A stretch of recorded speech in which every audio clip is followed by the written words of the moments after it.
आपने नोटिस किया होगा कि कभी-कभी हमसे कुछ ऐसा काम हो जाता है जो हमें पता तो होता है कि ये अनुचित है, ये पाप कार्य है, फिर भी हमसे वो कार्य हो जाता है। हम कुछ ऐसा कर लेते हैं जो अनुचित है, कुछ ऐसा वाक्य कह देते हैं जो कहना ठीक नहीं है और हमें पहले से पता होता है कि ये ठीक नहीं है, ये हमें नहीं करना चाहिए। फिर भी जैसे कोई हमें अपने ओर खींच रहा है, ठीक उसी तरह हम वो कर जाते हैं। हम अपने ऊपर कंट्रोल नहीं रख पाते हैं। इसका कारण क्या है और इसको कैसे रोका जाए? श्रीमद् भगवत गीता के तीसरे अध्याय में भगवान श्री कृष्ण ने अर्जुन को इसका उत्तर दिया था। आइए इस विषय में थोड़ा चर्चा करते हैं। अर्जुन भगवान श्री कृष्ण से पूछ रहे हैं कि हे कृष्ण, मनुष्य को कौन नियंत्रण करता है और इच्छा ना होने के बावजूद भी जैसे बलपूर्वक कोई उनको खींच रहा है, मनुष्यों से पाप कार्य हो जाता है। तो भगवान कहते हैं, श्री भगवान कृष्ण कहते हैं, ये रजोगुण से उत्पन्न होता है। आपको ये पता होगा कि 3 गुण होते हैं, सत्व, रज और तम। तो ये रजोगुण से आता है, ये रज जो गुण है वहां से आता है। दुष्पूरणीय एवं अति उग्र काम ही इसका कारण है और जब हम उस काम को रोक देते हैं तो ये क्रोध बन जाता है।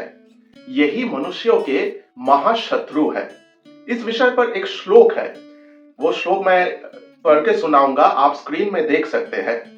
काम एष क्रोध एष रजोगुण समुद्भवः महाशनो महापापमा विद्ये नमीह वैरिणम।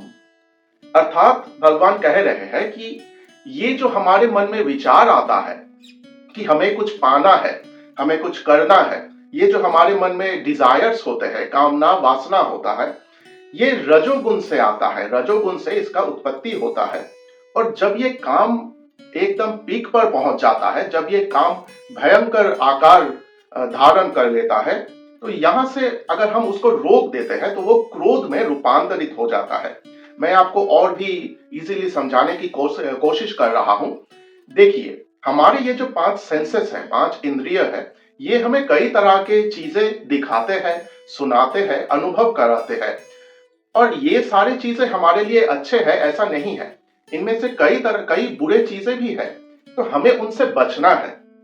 भगवान कह रहे हैं कि जैसे धुआं द्वारा अग्नि ढका हुआ रहता है, धूल द्वारा दर्पण या आईना ढका हुआ रहता है और झिल्ली द्वारा गर्भ ढका हुआ रहता है, ठीक उसी तरह ये जो कामनाएं और वासनाएं है, ये हमारे जो विवेक बुद्धि है उनको ढक कर रखता है। विवेक बुद्धि अर्थात हमारा ये जो मन है, इस मन के अंदर कई तरह के भाग होते हैं।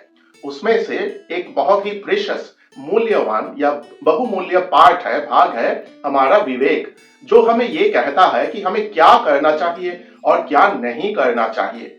ये विवेक बुद्धि ही हमें आगे की ओर ले चलता है। अगर हम विवेक के जो वाणियां है, विवेक जो कहना चाह रहे हैं, इसको नहीं सुनते हैं और कुछ उल्टा कर जाते हैं, तो वो बाद में जाके हमारे विपत्तियों के कारण बन जाता है।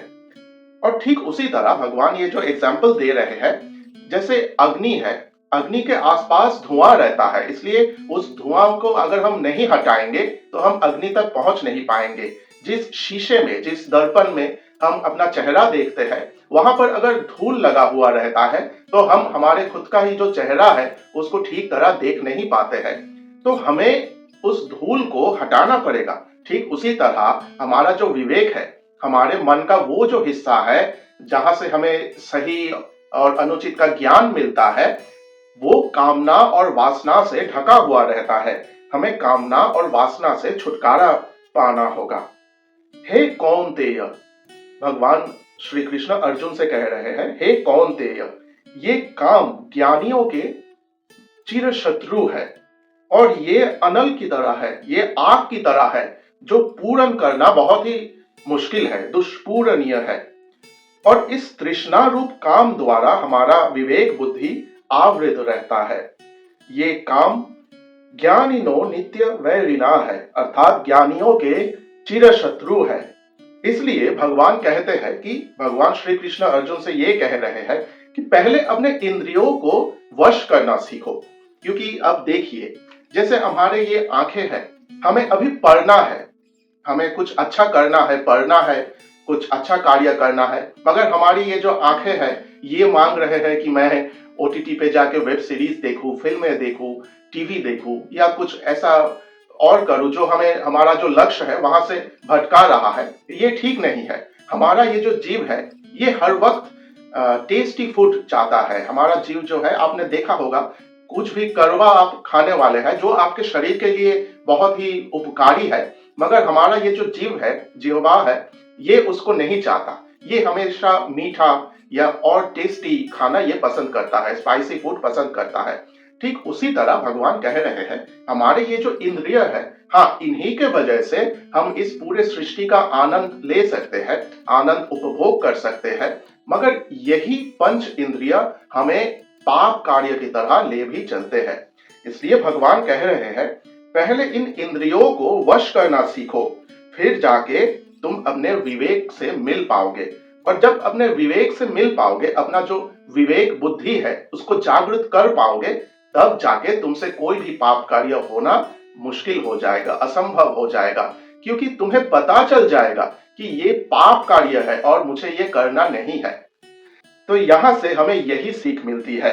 कैसा लगा आज का ये एपिसोड? और अगर आपके साथ भी कभी ऐसा हुआ हो कि आपको पता था कि जो कार्य आप करने जा रहे हैं ये अनुचित है, फिर भी आपने वो किया, और कैसे आपका जो विवेक बुद्धि है उसने आपको ये पहले कहा था, मना किया था, फिर भी आपने नहीं सुना, और कैसे विवेक बुद्धि के सहायता से आपने उस कार्य करने से अपने आप को रोक लिया, आप मुझे कमेंट में बता सकते हैं। तो हम उस विषय में और चर्चा कर पाएंगे और हमारा ये जो कन्वर्सेशन है इसको आगे बढ़ा पाएंगे।